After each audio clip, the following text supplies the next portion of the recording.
اعوذ باللہ من الشیطان الرجیم بسم اللہ الرحمن الرحیم۔ السلام علیکم پیارے بہن بھائیوں، اللہ تعالیٰ آپ کو صحت و تندرستی عطا فرمائے۔ اللہ تعالیٰ کی اسم مبارک گھریلو لڑائی جھگڑے ناچاکیاں اور رزق میں بے برکتی سب یہ ختم ہو جاتی ہیں۔ یہ کلمات آپ بے وضو یا وضو کر کے بھی آپ پڑھ سکتے ہیں۔ تو آپ نے پڑھنا ہی کیا ہے، بسم اللہ الرحمن الرحیم، یا سبوح یا قدوس یا غفور یا ودود، یا سبوح یا قدوس یا غفور یا ودود۔ آپ نے اول اور آخر 11 مرتبہ ضرور ہی پڑھنا ہے۔ اس کے بعد یہ اللہ تعالیٰ کے اسم مبارک 313 مرتبہ پڑھنے ہیں۔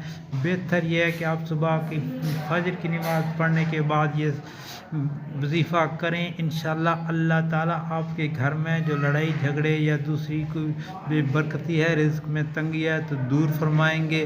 اور آپ سے گزارش ہے کہ دعا کو آگے دوستوں میں شیئر کریں۔ آمین یا رب العالمین۔